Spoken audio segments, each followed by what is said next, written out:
ladies and gentlemen, boys and girls. Welcome into another edition of Infection Podcast. My name is Nick Craig. You can follow me on X at Nicholas M. Craig. You can visit our website, infectionpodcast.com. Joining me as he does each and every week, Brian with an eye Aldridge. What's going on, buddy? Yeah, not too much. If you want to find me at Boise Computer on X or at Brian Aldridge on whatever else there might be that's coming and going throughout the weeks.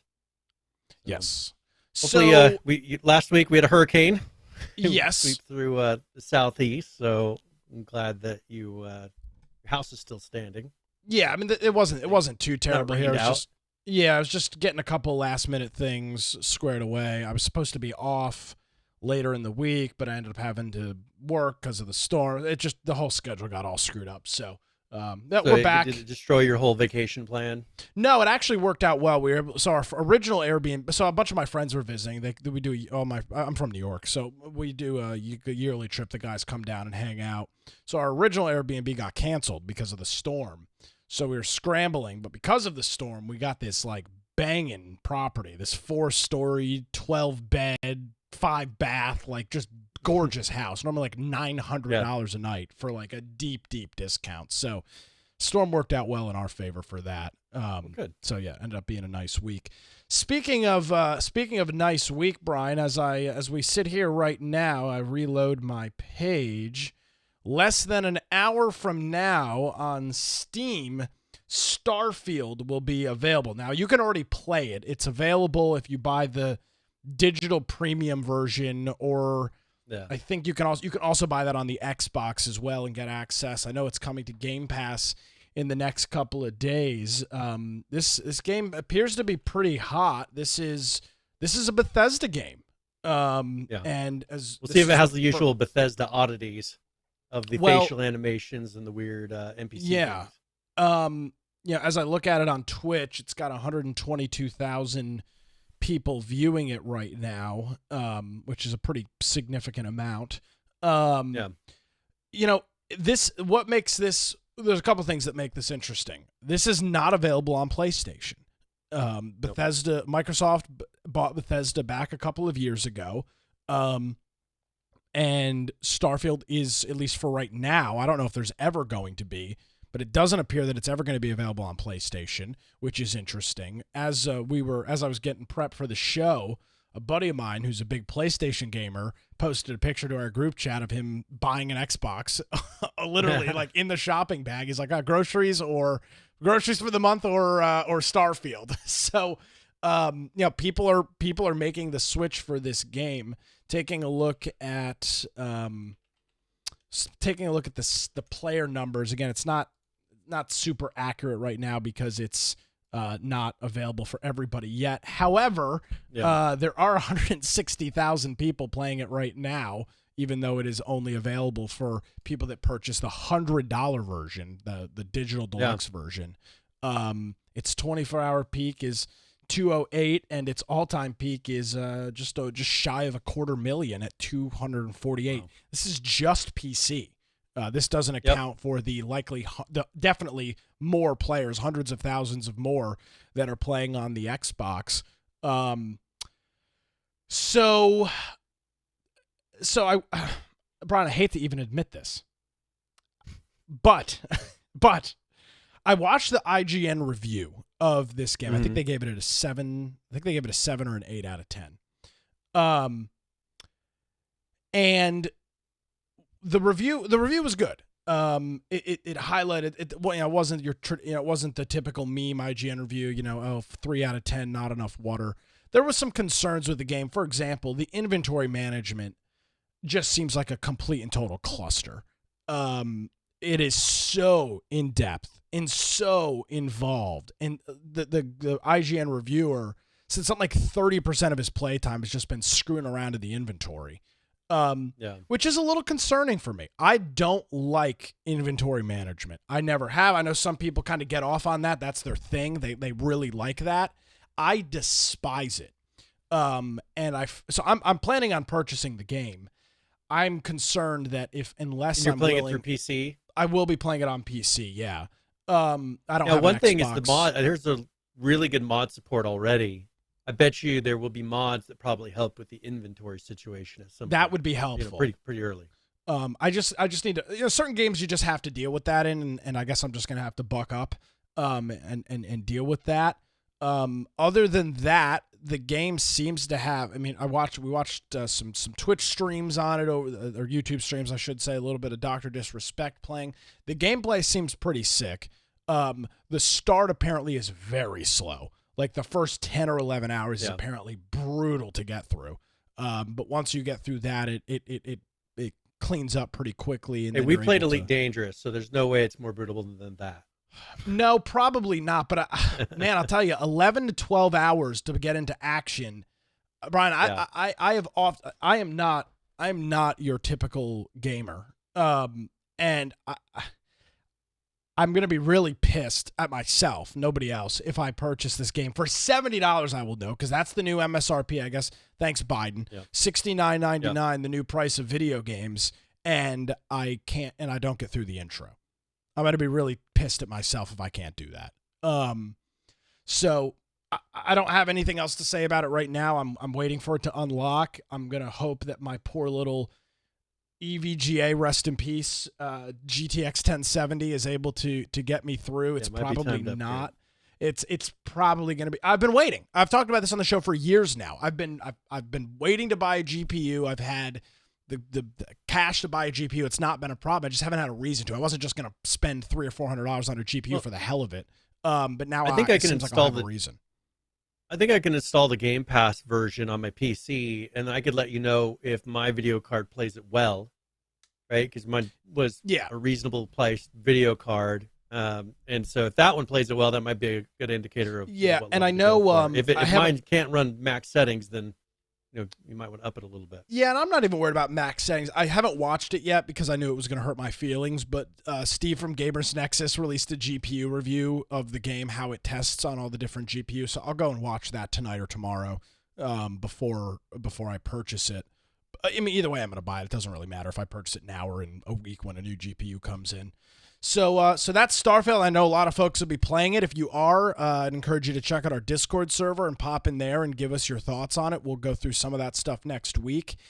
Interesting thing to note, it's not a same-day release on Game Pass, but it's less than a week. The game officially, I think, came out last Thursday or Friday for certain people. I think maybe if you purchase that deluxe edition, it comes out on Steam here. It says within the hour. It's said that now for the last hour. So I don't know.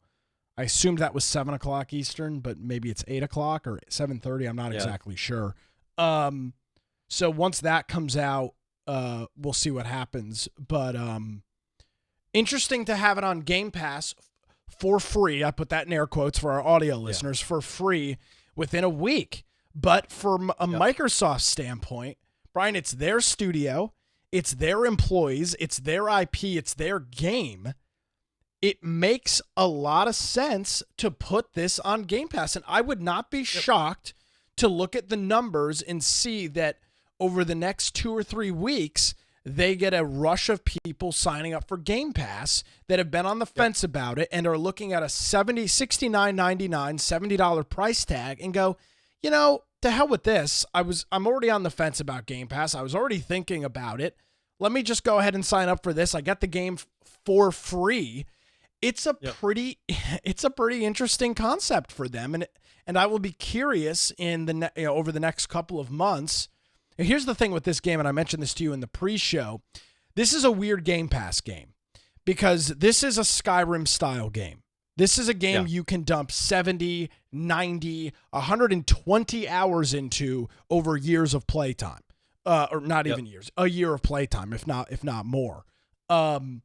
So to me, that's kind of a weird game. That's one that, yes, it will obviously stay on Game Pass. They're not going to pull it off Game Pass. But if you're only playing this game on Game Pass, Brian, you're not using any of the other perks, it's kind of a waste.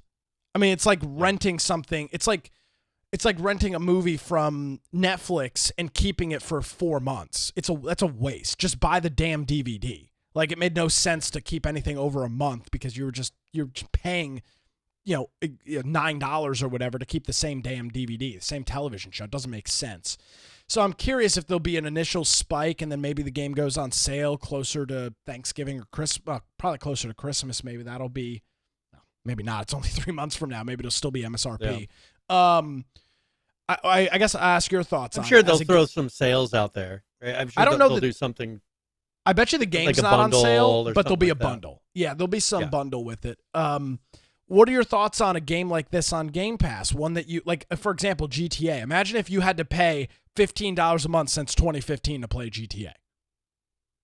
Well, I played WoW for years, so I mean, I'm right there. This is the kind. This for me, it makes more sense because it's a game that you can just go in and get your money's worth out of. Is what I think of it as. If I were playing, that's why I don't pay for WoW anymore, because I don't put that time into it. But if this kind of a game, I think, is perfect for a Game Pass style system, where, I mean, this is a single player game, so that's really where it's hard to justify a continuing ongoing payment.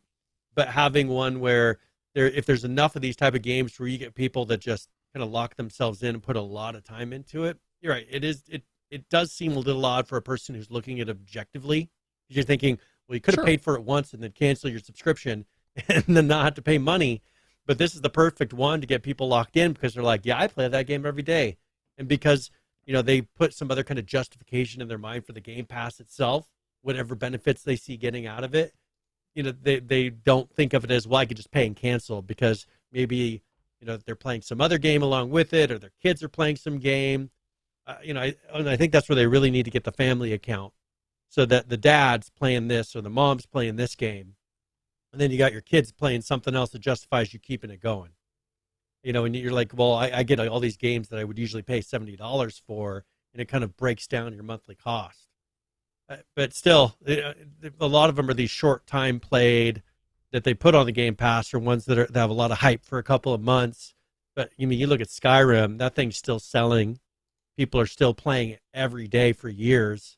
And if they can maintain that kind of and even Fallout, there's people that still play Fallout with a lot of mods. Sure. On a regular basis. And so I think this one, I assume, is going to get locked into there as long as it still feels big and still feels like there's a lot to do. But they'll get those people that just, they play this and they play that, but they start putting a lot of time into this game, and that's their justification for continuing the Game Pass. Or you get a lot of people that'll eventually upgrade to the digital deluxe. You get the base one for free. You want to own it, so you end up paying for it anyways, even though you still have it on the Game Pass. I bet you'll get a big chunk of those. Yeah, I'm curious to see what those numbers end up looking like as this comes out. It's a really smart idea by Microsoft. It's obviously why they looked at some of these acquisitions, spending the money that they did on a game like, or on a studio like Bethesda, so that they could do some of this stuff in the future. What are your thoughts on it not coming to PlayStation? I think after all the shenanigans PlayStation and Sony played on the whole merger, good for them. I'm glad that they didn't give this up, because look at how many games we've listed off, a bunch of games that Sony has exclusive rights to, and they expected Microsoft to give 100% of those up. They need something like this that gives them a reason to buy an Xbox console, or to have a Game Pass subscription that they then, even if they're just doing streaming, because they don't have a system that's capable of doing this, and doing the cloud version of the game, that could be a huge percentage, because maybe is it available for that? I don't know if it is yet, but I would assume that at some point they'll have it on the cloud, so that you can stream it. I'll have to look once it's fully released. I'll check that out. But that would be the perfect use for this, because maybe someone wants to play it, but they can't afford a PC that's high-end specs to be able to play it reasonably, and they don't have an Xbox. But you pay for a subscription. There's a lot of games that you can play on the cloud with a lightweight mobile device, even if it's having a keyboard and mouse hooked up to a giant tablet screen. That's totally doable on the cloud, and you're putting in a minimal investment. And there's a lot of people who aren't like us, who don't pitch $1,000, $2,000 into a computer over time. Yeah. I think the average person says, I can't really justify. They're going to maybe a work laptop that's lent to them that they can't play these games on, or maybe they can, as long as they're streaming them.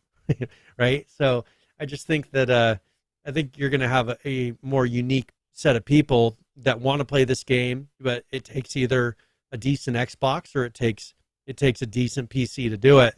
If they do put it on the cloud, I think that would be a huge pull for them.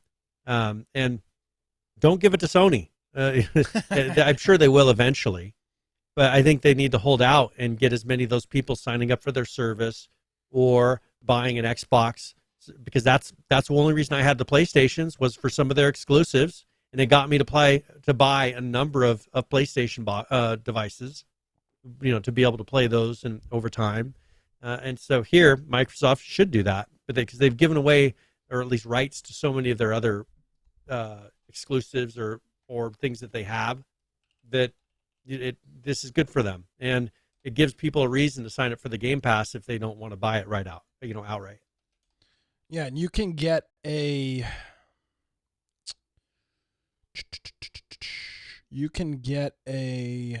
Xbox.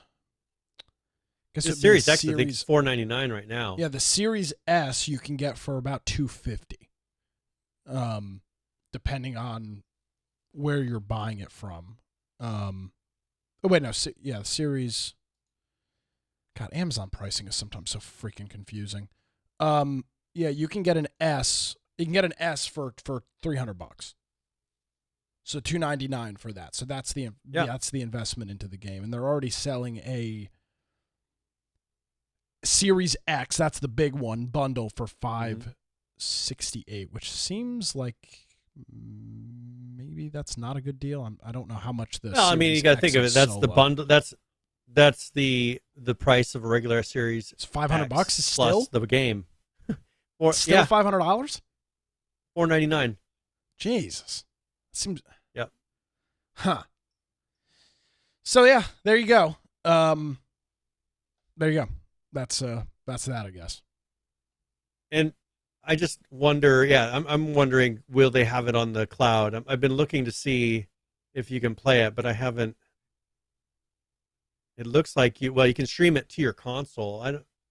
I bet you even if you got the Xbox Series S, you could do this cloud streaming and probably get, if you're losing out any performance or there's things they're cutting back on that one, I bet you that they don't cut them back on the cloud. Yeah, well, no, I think that the Series S will play it fine, I think. I'm curious for people like myself that have Xbox Ones, the original Xbox One. Oh, yeah. That'd be the way to do it. Because this Starfield is made for Xbox Series S and X. It's not made for any of the Xbox Ones. Yeah, it's not playable. You won't be able to install it. But I wonder if you'll be able to stream it. Yeah, we'll see. I'll try it once they release it on the 9th, I think, so in 4 days. I'll put it on my Xbox app and see if I can stream it. Excellent. So that's Starfield. It is, let's see, refresh again. Still less than an hour for it being available. So we'll wait eventually. Yeah, we'll see if it. What I'm curious, once it becomes available, I want to see what the reviews on Steam pop in at. So hopefully, maybe that'll happen here before the end of the show. So let us know. Pop some comments in our Discord, or throw a comment on YouTube or Rumble, and let us know if you're playing it. What your experience is, and I'm gonna do my best to try and get through the intro between now and next week, so I can actually my girlfriend will be unhappy, but that's what I'm going to be doing. So that's how life works sometimes. Yeah, well, it's the reality of life. Yeah, the sacrifice for being with a gamer. Yeah, man, you gotta hang out. You gotta hang out and you gotta be a gamer sometimes. All right, so that's Starfield. What else going on? I did want to mention one thing really quick. So Sony has announced that their PlayStation Plus prices are going up $40 per year. So I think their cheapest tier is going from $60 to $80, and then whatever tier, the premium, I think it is going up from $120 to $160. The extra is going from $100 to $135. That starts tomorrow. Yeah, the 6th. Tomorrow. So one more reason, if you're thinking of stopping using PlayStation, there you go. And at this point, what exactly are you getting for the PlayStation Plus subscription? Obviously, you get access to the online services. You get access to a couple of those free games a month, 2 or 3 of them, I think, that they have available, right? I mean, that's a pretty expensive service, is it not? So so the premium has their game catalog, which is that. Well, actually, let's go with essential. So they have what they call share play. I don't know what that means. I'm trying to see what a share play is. And then they have cloud storage, which allows you to what? Save your your saves to the cloud. 100 Exclusive gigabytes. content, which are little gimmicks. Do they say on there what their share play? Share play, play sessions with a friend and play multiplayer games together. Okay, if you're using the same. So it's like and it's like you're using the same TV. It's like couch co-op, but remote couch co-op, which seems like a very niche thing, if I'm being honest with you. Yeah, and then they have the extra, which allows for online multiplayer. It's kind of crazy that the Essential doesn't allow for online multiplayer. Yes, it does. Well, they're... Oh, I see. They didn't put it in the list of... Oh, okay, I see it's in the biggest list of exclusives. Yeah. Okay, so they have the monthly games with the Essential, which are those, the free 1 or 2 games you get a month. Uh-huh. You get the PlayStation discount when you go to the store, and then online multiplayer. Then you get the game catalog, which are those sets. For the extra, you get the game catalog, which is the set of games that they give you by default.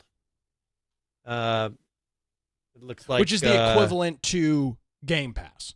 Yeah, the Game Pass. So it looks like, 400? Yeah. Games? Okay, and then you get Ubisoft Plus Classics, so some of the older Ubisoft games. Oh, wow. And then all the rest of the other things. And then the premium gives you game trials, which I think is pretty silly, that you get game demos. Who cares? Or you get a certain amount of time you can play a game, I guess, without purchasing it on the premium, and then cloud streaming. So that's their like Xbox Cloud equivalent, to be able to play games through the cloud service. And that is going to be, that's what, 120 right now, and that's going to 160 a month. For a year. Per year. Which is still a lot cheaper than like the Ultimate, which is what, $25 a month? Right? So, yeah, something like that. It's definitely cheaper, but you're also, like, you read through what you're getting on Essential for $80 a year, which is essentially equivalent to what you used to get on Xbox Live, which was about $100 a year. Yeah. The extra plan is probably where most people find themselves, but at $135, you're getting this back catalog of, essentially you're getting a limited number of PlayStation 4 and PlayStation 5 games. And then, the Ubisoft classics, Far Cry and Assassin's Creed. I don't know that people are jumping for joy about that. So pretty much you're either paying for the base tier or you're paying for the most expensive tier. The middle tier doesn't seem to really offer a whole hell of a lot of anything. No, and I guess if you're going for the cloud gaming, that'd be one thing, because that would give you the opportunity to play on a lightweight device, especially if you have kids and you want them to be able to play it. They get a bunch of games and they can play on a lightweight device. It is not on a lightweight device, though. You either play on a PS4 or you're playing on a PC. I don't believe there's a tablet app for it. There's no. Well, but does it for like a Chromebook or something like that? Would you be able to play on that, or maybe even you could do it on a laptop? I think you need a Windows. I think you would need a Windows device to do it, because I believe there's software that you need to run.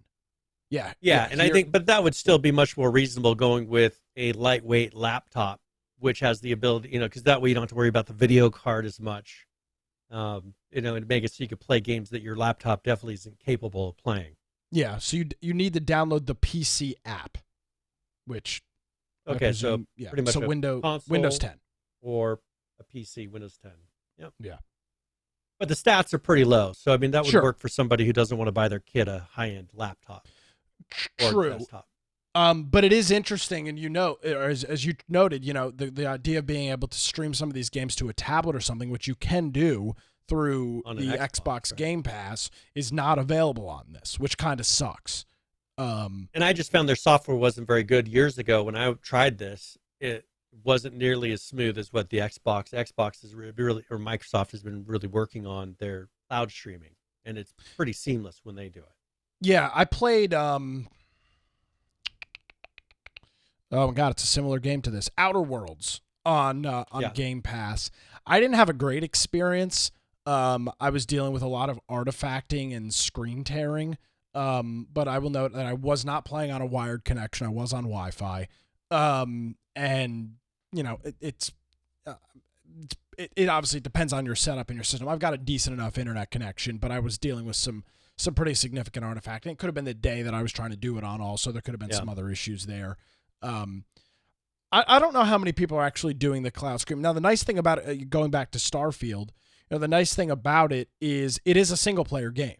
So it is if it works well, it is the perfect game to play for cloud. Timing isn't as much of an issue. Exactly. You can be a little bit slower to the punch, because of that. Now, unlike Fallout, which is another Bethesda game, there is no VAT system where you can like slow down combat, pause it almost, and essentially pick out pause your shots combat, and then have it do it. Yeah, there is something similar to VAT apparently when it comes to dogfighting, which is ship on ship combat. You can do something kind of similar to VAT, but it doesn't exist for regular person PvE combat, not against ships. So it'll be interesting to see how that plays out. But I think they've got it fleshed out well enough where a game like this should work totally fine. Now, here's one thing that Sony announced here in the last week or two was their PlayStation Portal. Have you heard about this yet? I have not. This is a portable device, and I don't know if you can pull it up and show an image on the screen. This is, now they're saying it as a dedicated remote play system from an existing PlayStation 5. That's not what I was hoping for. I was hoping this would be something for the cloud service, that you could play a device on something lightweight to the cloud service. But this looks like it's more of just a device that can play to your existing PlayStation, so you don't have to use a TV. Well, that's what remote play is, yeah. Remote play is just essentially streaming it off your device. Here, let's look at this. Sony said PS VR2 games, which require the headset, and games that are streamed through PlayStation Plus Premium Cloud streaming are not supported. Really, that really, for me, seems like a big miss on what people would be buying this for. What would be perfect is for $200, you give me something that I can just sign up to your PlayStation subscription for and play all the games on the cloud service and not have to have a PlayStation 5. But here, I have to be where my PlayStation 5 is and playing on a portable device, not taking it on the road where maybe hopefully I'll have some decent internet and playing, or taking it to a hotel room, or even playing it at home and not having to use any kind of a device or be taking up that PlayStation. It's just, to me, that's kind of crazy. Well, not only is it crazy, it's exactly what the Wii U was, Brian. This is what the Wii U was. It was this separate controller thing that when the family wants to watch TV, instead of kicking the kid off and saying, "Hey, son, are you winning? Are you done with your video game?" You just sit on the couch and you've got this device. This seems like such a downside of the Wii U is you had to be close. It wasn't using Wi-Fi or whatever. No. So my Wii U was on the other side of this wall here, and it would cut out. It would cut out when I was playing it. I couldn't go through a wall, and it was just 10 feet away on the other side of this wall, and it would cut out. It didn't use Wi-Fi? What the hell did it use? It was using, I don't know if it was Bluetooth or it was using some other type of transmission, but it was not going through the Wi-Fi because I couldn't go anywhere in my house and use it. I had to be fairly close to the Wii U console to be able to use the remote device. And if it were using Wi-Fi, the closer I got to my Wi-Fi hotspot, the better off I would be. No, if I couldn't go just barely on the other side of a wall and still use it. I'm not sure what it was using at the time. I assume something like Bluetooth. Something near field, yeah. But that was pretty disappointing for me because I should be able to go anywhere in my home, and that's what this does. But I should be able to go anywhere in my home and use the device as long as I have access to my wireless network. I'm reading this now. But nowhere did it connect to the wireless network. The Wii U did not even support gigabit Ethernet. It only supported fast Ethernet, which is what? 10-100? Yeah, 10-100. Yeah. The gamepad is designed. I think it's like a 10-year-old, 15-year-old device now. Yeah, I mean, it came out in 2011. Yeah, I mean, it's been freaking 12 years. I'm trying to see what technology it used for streaming. It used proprietary wireless-based IEEE 802.11n as well as NFC and infrared. Yeah. So, and that was part of the issue is they're connecting directly to my device to do it. Maybe they were doing some sort of a wireless connection to my device, not going over my pre-existing Wi-Fi, which would have been better. Yeah, so it was essentially, it looks like what it was doing is creating an ad hoc Wi-Fi network for the device, which I guess, Brian, you could say makes sense if you didn't have internet. There would be no Wi-Fi network to connect it to. But yeah, but going back to this PlayStation thing. So you're telling me for $199 US, I can play my PlayStation games, but essentially only in my house. It's really playing them on your your PlayStation 5 and just doing a remote screen to this device. That's what it's doing. I feel like I'm missing something because that doesn't make any sense at all. Yeah, it does hit to me either. And you really could almost do something similar with a tablet. Chromecast type of equivalent. I mean, you could really almost make your own of having something come out of your PlayStation that remote stream your display to a device and play that way with a wireless controller. I mean, honestly, it's not really that crazy of a technology jump that they're doing to bring this to you. But they're limiting you to do it in a very limited way. It doesn't make sense to me that it only works with a PlayStation 5 and it only works for games that you already own. It won't use the streaming service. Now, maybe in the future it will? Maybe, but maybe their streaming service just because they don't have a tablet version. And I bet you this is almost a tablet. I mean, it looks like a tablet. Maybe if they ever put out their app on an Android and an iPhone type of platform, but they don't do that right yet. They require a PC to do it. I mean, it looks pretty sick. I mean, visually, it looks pretty I'd cool. have to go buy a PlayStation 5 to use it. I'd rather have it to where if I want to play a PlayStation 5 game, I sign up for their service and I play it on this. That would be an interesting idea. That could maybe coerce some people. But so you're talking about at least a $700 investment unless you already have a PlayStation. Display. Yeah. So that seems kind of stupid. Now, does remote play? Because I feel like remote play is already supported. I feel like remote play is already supported. Let's see what devices it actually works for. So PS5 remote play lets you play to a PC, Mac, or iOS and Android so it already device. Does that? So what are you gaining? Really, you could stream it to a tablet already and use your existing PlayStation 5 controller to connect to the tablet and do remote play. I mean, it's really just controllers built into a little tablet. That sounds like that's all this is. Yeah, so this is equivalent to Logitech's little gimmick with whatever their little stupid thing was that they made, except this is Sony's, and it only does Sony games, and you already could buy a cheap Android tablet or a used iPad, purchase a $50 Bluetooth whatever, and by the way, you can just connect a regular Bluetooth controller to a tablet and be done with it. So... And their other one works with PS4. So you're actually losing the ability to play on a PS4 from what I could tell, because on here it seems to indicate that they're only for PS4. Yeah, I would be... sorry, only for PS5. This thing is presumably just a Android tablet that's the only app that is installed is the PlayStation app. Yeah, and it's got a built-in controller, hooked to it. Which looks cool. Obviously, it's going to be a lot more sturdy than using some sort of rubber band system to attach to a tablet. I'm not discounting that at all.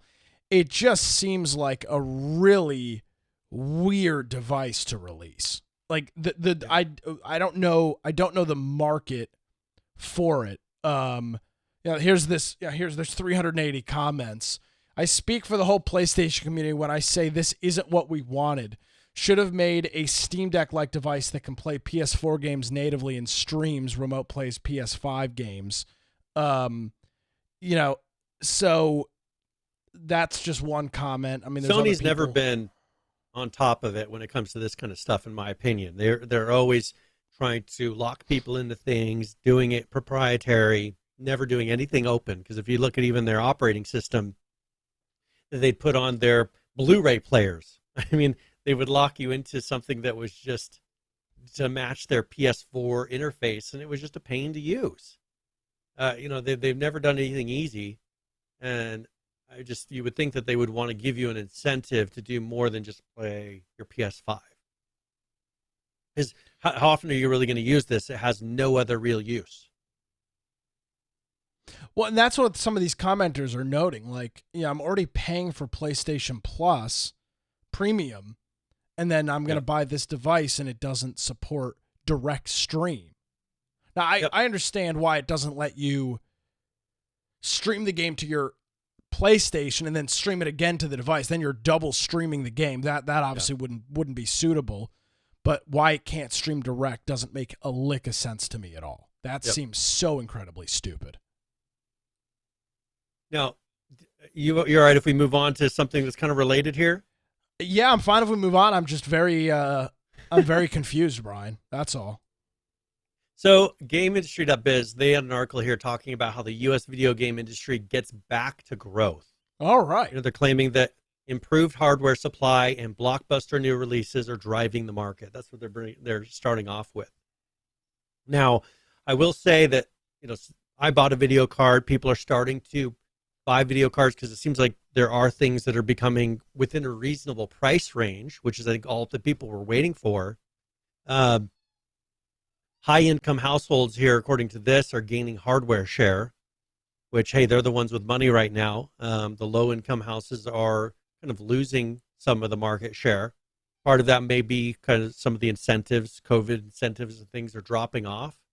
Video game subscription has plateaued, but it might be that, the people that are going to get Game Pass for now have purchased it, and now, they need incentives like Starfield to get a subscription, or because the economy is so tough, not everybody's renewing their subscriptions because they're trying to figure out, and a lot of times people would have paid for a year and they're starting to tail off. But when I go and look at the state of the economy and the state of what the industry is doing, I don't think it necessarily aligns with what this article is saying. I think there are some that are doing better, but when you look, I mean, in the past week or two, I look at some of the studios that are shutting down, the studios that are laying off staff, and it's just nonstop still. And you're telling me that I think it's setting up to make a comeback, but that's not instant. These studios have been working on games for years, and they're running out of budget. For instance, the number of studios, Mimi Studios, has shut down. They were together for 15 years. This is one that made, they just released a game called Shadow Gambit, which is like a pirate type of a game. You've got Imaginary Studios. They're laying off a majority of their staff right now. That they made, I was trying to see what the games that they made, but they've made some games that we've seen and talked about recently. They've gone down to a skeleton crew, according to them. We've got the Callisto project. That's one we've talked about before. Talked about that a lot. They've reduced their staff by 32 employees. BioWare just laid off 50 employees. Homeworld 3's dev Blackbird, they just laid off 40 employees. Romano Games just filed for bankruptcy. Now Volaton Games just closed. They made Saints Row. So that's a Volition. I don't know why I call it Volaton. Volition. They make Saints Row. and that one, that they were run by Embracer Group. So they got purchased by Embracer Group, if you remember. Didn't they? What else did they purchase? Didn't they purchase something else big? Embracer Group purchased a number of places. Yeah, so did they purchase H1Z1? I think maybe they did, if I remember correctly. I think they were one of the people that did that. And they shut down Volition, which has been around for 30 years. And the part of the big issue with them is they came in and said, well, we want you to do this game differently. We want this to be about friendship. When that's not been the theme of any other previous games that they put out. And this recent Saints Row that they put out didn't do very well because they wanted to come in and dictate how they made their game. And now their studio's shutting down. That was kind of frustrating. That was that was Enad Global 7 was the group that purchased Daybreak. Oh, okay. It's a different company, but a similar kind of company. CD Projekt Red, they've seen a 14% drop in revenue. I'm sure. Well, they're waiting on that big DLC to come out. Yeah, and that's coming out like right now or very soon. Terrible timing. You're going to have everybody and their brother playing Starfield, or a vast majority of them playing Starfield. A really bad time to release a paid-for DLC, in my opinion. Yeah. Embracer also made layoffs at Gearbox. Okay. Which is a major studio, and then the Black Eye Games, who made Gloria Victis, they shut down as well. This is just in weeks, and that studio had been around for 11 years. So you're telling me that the video game industry is set up for being strong right now? And I mean, all those studios. I mean, now this has been something that's been in the making for a period of time. Yeah. But right now, the video game industry is kind of on its last leg and just trying to survive. That's why they're shutting down and offloading things that are expensive to them, going bare bones where they need to, because people aren't buying games. People are still tightening their belts as much as possible. That's why it's affecting the streaming industry, the subscription industry. I just think that's hopeful thinking. That first article saying, it's set up gets back to growth. It may be starting to get back to growth, but that's going to take a period of time for the studios to see it. So there's also something going on now. It's a completely different industry, but the Screen Actors Guild, the writers, have been on strike now for 130, 120 something days now. Only not really a separate industry, because they just announced plans to expand that strike into the video game studios as well. And you think that's not going to hurt and kill all these studios even more? So it's good. That will hurt the big studios, sure. Yeah. So here's the thing: when this strike is happening right now, there's a lot of stuff that has already been produced, is already ready to go. It just needs to be released, and it will. But there's going to be a period of time in the next probably 12 to 24 months where there's going to be a lack of content, because a lot of this stuff is staggered released. It's delayed. It's not filmed. This isn't South Park, right? What was that documentary? 7 hours to make a show, or 19 hours to make a show, like that. Whatever it was, where they literally are making a new episode every single week. A lot of this stuff, especially for these streaming services, 6 days to air. That's what it was. 6 days to air. Phenomenal show. Phenomenal little documentary series. A lot of this stuff is prepackaged, canned. It's ready to go. It's been filmed a year ago plus maybe, and then it gets released. There is going to be a huge lull for content. And when people will want content, Brian, and if they can't get it via television or movies, that to me, could be a huge opportunity, especially for indie game developers and indie game studios to break into the market, because people are going to be craving something to do media-wise, and this could be an opportunity for them to do that. And that the thing is, can these studios last long enough to be able to reach that point to where they can release something when people are wanting it? Because right now, it's hard to make that sale. You've got the big names. I mean, because we've run into this before. Uh, when you have certain ones where people are willing to put that budget out for that specific game, or maybe they're like, I'm already paying $25 a month for my Game Pass. I'm not spending $70 on anything else. Not having that discretionary income hurts these studios like crazy. And so a lot of them end up, joining the Game Pass, which, maybe limits or caps their amount of income that they can bring from this. But hey, it makes them last through the lull.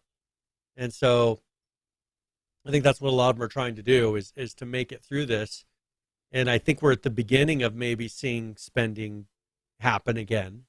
But of course, who knows where the economy's, if it's going to continue to go bad. I mean, things seem to change month to month right now.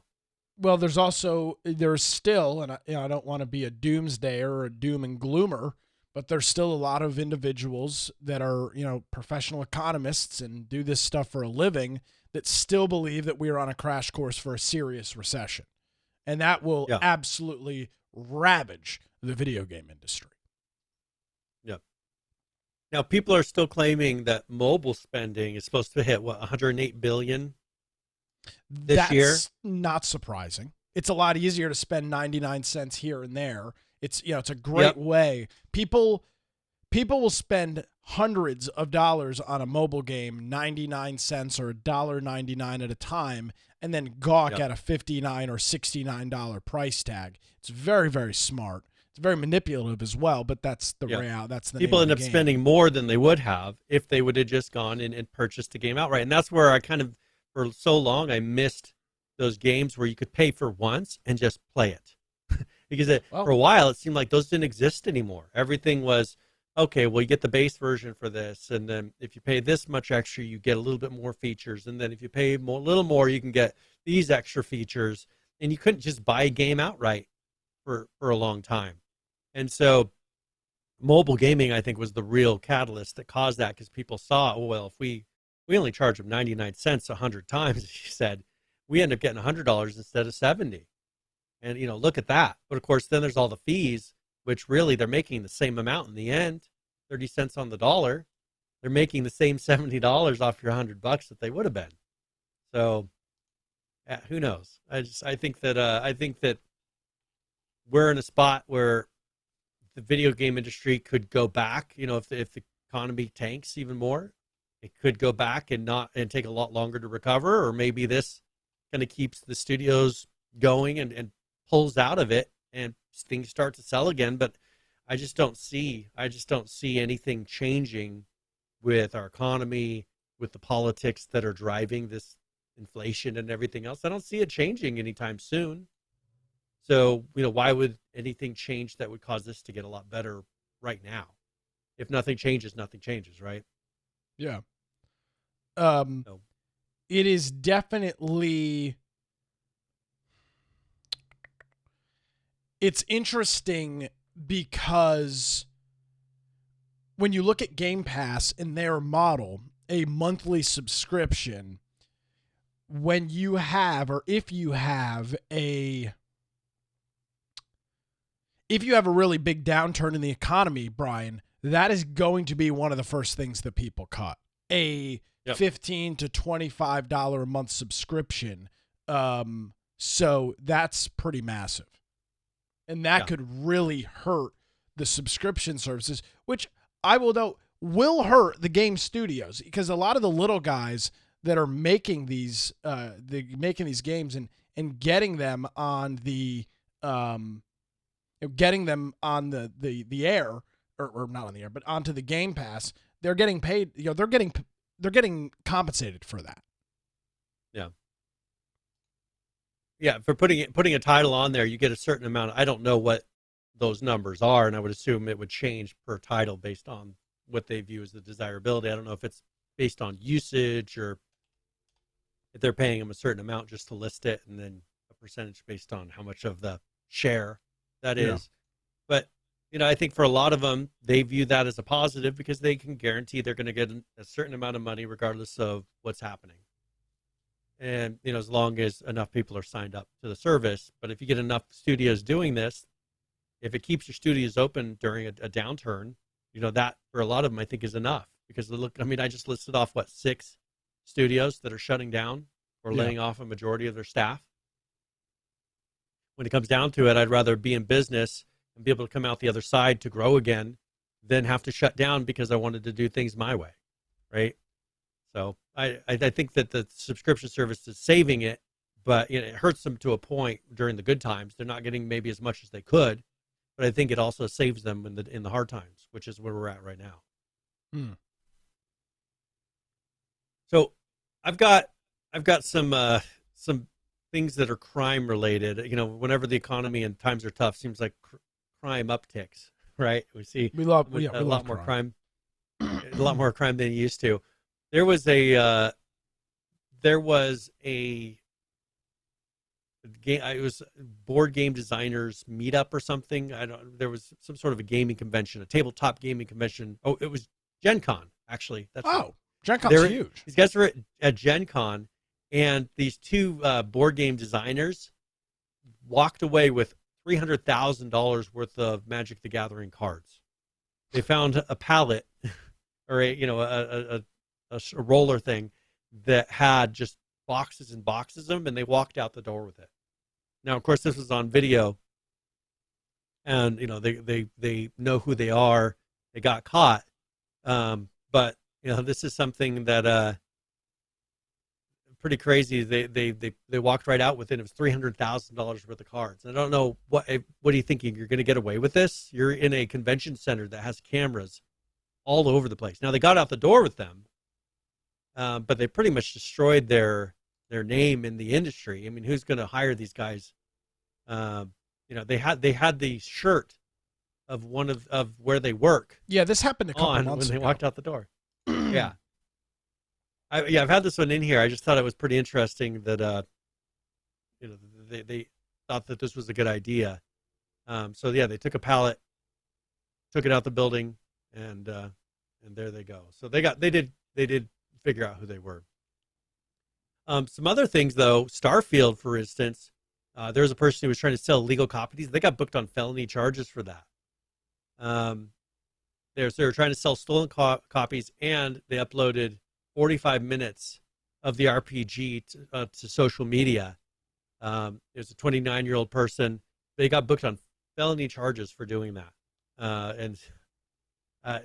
Pretty crazy, but they're looking at, felony consists of $2,500 to $10,000 worth of stolen property. Mm-hmm. And so another person, pretty stupid, that GTA 6 leaks that happened, that person was found liable in court for that. And I think that they're getting a felony for that, if I remember correctly. And that was a 17-year-old, I think. So I don't think they can say who their name was. But they were found to be liable for that. And I guess they had used a Amazon Fire Stick in a hotel room to be able to do all that. So I don't know why recently all this stuff is happening, but these companies are starting to push back. It used to be these things happen, you didn't really hear too much happening out of it.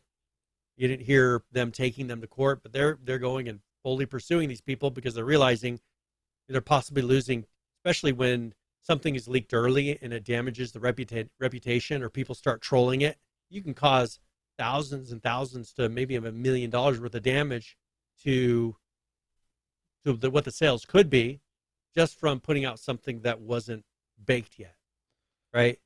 And so I think they're really going after them pretty hard, when it seems like, 10 years ago, you didn't really see people getting prosecuted for these sort of things. Things would get leaked, and that would be the end of it. Yeah, and it's kind of interesting. I see both sides of it. Obviously, you don't want people. Well, I mean, Brian, the reality is, you do the crime, you got to do the time. But in the same vein, how much is too much with some of this stuff being released? I don't know. Yeah, I mean, some of these things, GTA, I mean, their game, I don't think it's going to hurt their sales at all. The people that saw some of the early prototyping, I don't think anyone's like, oh, well, that doesn't, because they know that that's not what the game looks like.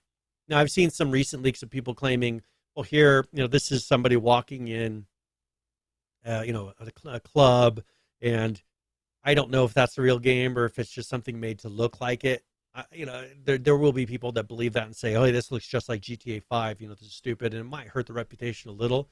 But I think it's more of some of these, maybe these smaller studios that people see something online that doesn't look good, and then they won't purchase the game. It's hurting them, but it's these big studios that can come after them with a big lawsuit and get them on felony charges, where a small studio can't really do too much. I mean, it's a little bit of a reputation loss, but how do you prove it? GTA, Rockstar can say, hey, here's our reputation. Here's the type of sales we do. We can guarantee you it's going to be at least this amount of a sales loss. Yeah. And they'll go after them. And trying to sell, stolen copies as well. You're also putting a dollar amount there. Now, I don't know if that helps with, in California, if you steal under $1,000 worth, they won't even write up a charge on it. They won't consider it a write crime. up a charge. They won't even respond.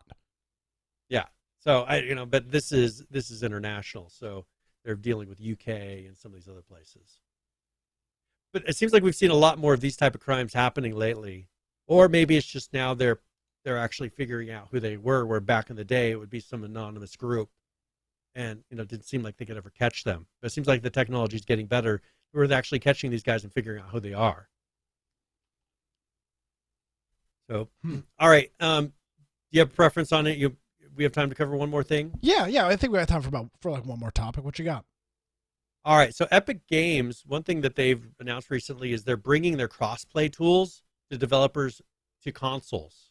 So all these tools that you've seen that they're going to be offering for free, to people to use, crossplay and things like this, it will now support crossplay with consoles or a part of their suite of tools and online tools that they offer. So does this mean if you're a developer using Unreal, that you'll get access to the cross-platform stuff that they're using for like Fortnite and everything else? Is that what I'm understanding? Yeah, and I don't think you even necessarily, if I remember correctly, you don't have to even be using Unreal to use these tools. That's odd. This will, so this is going to expand crossplay tools for the Epic Online services that you can build into your game to PC, PlayStation, Xbox, and Nintendo Switch. So you have to be using the Epic Online services. So you don't have to be using Unreal, but you have to be using their online services, which I can't imagine. So you can implement. But there's a lot of benefits that they give you. I mean, there's a lot of great tools that they're offering you for free. Let me pull up a list. But I'm saying, how many people? This is what I'm trying to articulate. Excuse me. How many people are going to be using or are using the Epic Online services for their game, but also not using Unreal to develop their game? That's what I'm saying. I don't. What market is that? You're telling me people are using Unity and then using the Epic Online services? I doubt it. Unity offers all that stuff. They fully integrate with Windows, Linux, iOS, Apple, and Android. Sure. And the MetaQuest, whatever that is. It works in Unreal, Unity. It works in a bunch of the different engines. And it'll make it to where if you implement their services without having to do any additional work, you can do crossplay immediately. That's interesting. To do separate. So they're really simplifying how you do it. Yeah, and I guess so. It's the engine of your choice. So it doesn't have to be Unreal, it doesn't have to be Unity. There's a number of other ones that you can build it into. So okay. But they're just expanding it to even more because crossplay before, especially to PlayStation, was a pain to do, and now you'll be able to do crossplay and it'll just be seamless. You integrate this basic piece into your game, and it will deal with getting the crossplay to go to all the different devices and consoles. So you don't have to implement a separate PlayStation crossplay to figure out how to make it work with whatever you're doing to connect to your Xbox version of the game. God, I'll say my point again. I don't know who is using this besides people that are already using the Unreal Engine. I would be shocked if there was a large number. I mean, what other engines are available? But what is Unity? Using? I mean, Unity offers some kind of things like this. They do. Absolutely. Epic's really trying to get it to where they are the Steam equivalent. I mean, if you look at what Steam really is, it's a place that you can go and do online play for PC Sure. in one place. So I think that this makes it to where if they can get this people to start using it, it will be the place that everybody has to connect to if they're expecting to connect to everything. Because you can have it connect to Steam, you can have it connect to whatever it is, and it'll automatically connect to every other platform that you offer on. It takes a lot of the extra legwork out. It's definitely interesting. I just imagine a lot of the user base is already invested in Unreal. Yeah, well, and I'm sure that it'll be probably easy to implement to this, but I don't know how hard it is to cross over to the Nintendo Switch or even the PlayStation to get online services working for that. That's true. This may make it just where it's like, oh, well, let's just use this because this is the easiest path. Because that'd be their big way to do it. If they make it 10 times easier to implement using this than anything else, developers could be like, hey, let's do this. This is easy. Well, and let's also be honest. Not only is it free, if you're self-rolling your own cross-platform system, that can be very expensive on the back end side with servers and things of that nature to do that. So that makes some sense. In this, what they're promising is a consistent overlay user experience, one combined friends list between all platforms. That's it right there. Frictionless cross-platform account creation to where they use their existing Epic Games account, and it will make it to where it connects with all their native platform accounts on all other platforms. Integrates game invites, so you can just put out a game invite and it'll go to every platform. And it's a plug and play SDK, which is pretty much a plug and play tool set. So you just plug it in. You connect up your various things, that you need to the interface, and it just will work. And so of course that's making it way simplified, but so supposedly it should just work if you've built your game properly, right? And so I think you'll get a lot of people that will see that as a no-brainer, and it's free multiplayer services. So they've proved that it works really well with Fortnite. I mean, you look at the number of players that they get simultaneous. So if you have a large game and you're worried about it, can it handle? They've proven that it can handle almost any size game you throw at it, because there's not many games that are bigger than Fortnite. So I just see it as, if they can continue to do this and build it, with chat and everything else, I do see them possibly getting a huge share of the market. Yeah, because it's easy and it's hard to do other ways. So excellent. One other thing that they announced here this past week was First Run. They have this program called First Run through Epic, which lets developers keep 100% of revenues for 6 months if they launch exclusively on the Xbox Game Store. So if they launch their game, so if they launch on the Xbox Games, the Epic's Game Store. Epic Game Store, okay. Epic, sorry, did I say Xbox? Yes, and I was like, what? Say that again? That wouldn't make sense. If they launch on the Epic Game Store, they get to keep 100% of their revenue for 6 months.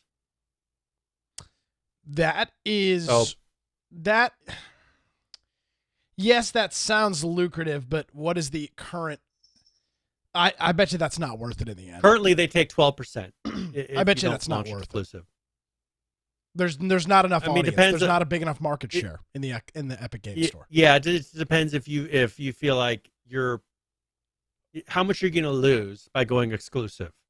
There's one way that you can get away with it. If you are an established developer with an established game and you're releasing a sequel that people want, then this probably makes a lot of sense. If you're a new developer, an indie developer, anything else, probably not, because you're not going to get the traction, the sales, and the in all likelihood that you will on Epic that you'll get on Steam. So if you are if you're somebody like Subnautica or something like that, so like somebody like Subnautica who released a new version, I think, on the Epic Game Store, that makes a little bit of sense. You've already got a built-in audience, a built-in user base. So for those folks, yeah, way to generate an extra, depending on how many copies you sell, a couple tens of thousands to potentially hundreds of thousands of dollars that you're not going to be paying out in fees. So that could be big. Yep. And they're trying to do everything they can to attract people. Sure. And Steam is going to be tough to rival, but I think that they've been doing a reasonable job of getting a lot of the big name. All the titles I can think of, for the most part, are available on Epic as well. People do find, I think they find that their percentages are lucrative, but they don't tend to go exclusive all the time. I think for the most part, they'll put it on Steam and they'll put it on Epic and maybe offer a little bit better of a discount on Epic and see how many people purchase it there. Keep a little more of their purchase price. So very true. I hopefully we'll see. I personally, I still get every single free game that comes up on the Epic Game Store. If you're a member of our Discord, we give notices in a special channel of whenever the free games are announced. So if you don't ever remember to go check out, so every single free game from GOG, from Steam, and from the Epic Game Store that comes out, we have a channel that will announce and give you a link to go directly to it. So even if I'm on my phone, I just click the link in our Discord and I go claim the game. So I never miss a game on free game on any of those services. Well, even more of a reason, Brian, to visit our website and check out our Discord server, correct? Yes. Hey, are we ready to roll on out? We can go ahead and go there. I couldn't give you a better segue, my friend. Well, if you want to find me on X, you can go to @BoiseComputer, of course, @Brian Ultra on GabGetter or Truth Social. But, of course, as Nick said, if you go to our website, infectionpodcast.com, go to the upper right-hand side and join our server on Discord, because that's one of the perks is we have a channel which I think it's called Deals, and it will give you a link to all these places whenever free games come out. And every single Epic title that comes out, you click on it, and it'll give you a link right to it so you can go claim it. Especially GOG, who puts out, every week or two, puts out a free game. Good way to get your library built up a bit. Also, we have a show news channel in there. Maybe there's a topic or a title or something that you think we should be talking about on the show. Just go toss a link in there, and we'll go check that out before the live show starts and put it in the show notes if it's something that's applicable. And also our 11 ARC servers. So if you're wanting to go play some ARC, bored with your time, maybe you're canceling your Xbox game subscription and you need something to do, we got lots going on ARC. And it's the perfect way to contact us if you need to get a hold of Nick or I. If you want to watch our live show, you can do that through Twitch or YouTube, or look at the upload after the fact on Rumble. Or you can listen to the podcast in the lower right-hand side. There's a lot of different ways to do that. That's recorded and uploaded once the show is done. But if you are listening, that means that the particular show notes are available for that episode. There's a video and audio player built into that page, and it's got links for everything that we discussed throughout that show. So it's perfect if you're listening as a compendium to the show, and a great way to be able to maybe catch a video that we displayed or dig even deeper into the topic more than what we discussed. If you are wanting to support us, there's a support option up top, or infectionpodcast.com/support. Yes, sirree. Brian, thank you as always. Greatly appreciated. And next week we'll be doing our show on Monday, by the way. So yes. So that will be the 11th, which gives me even less time to get my 10 or 11 hours in on Starfield. So we'll give that a shot here over the next couple of days. Brian, thanks as always, man. Greatly appreciated. You can follow me over on X at Nicholas M. Craig. You can check out my daily antics by checking out the Wilmington's Morning News podcast in all your favorite podcast apps, or just search or go to nickcraig.com and listen to the archive there. If you missed any portion of the show, you already heard it from Brian, or want to check out some of those deals, hell, I didn't even know that existed, you can head on over to our website. It's infectionpodcast.com. Thank you so much for joining us, everybody. Have a great week. We'll see you next time.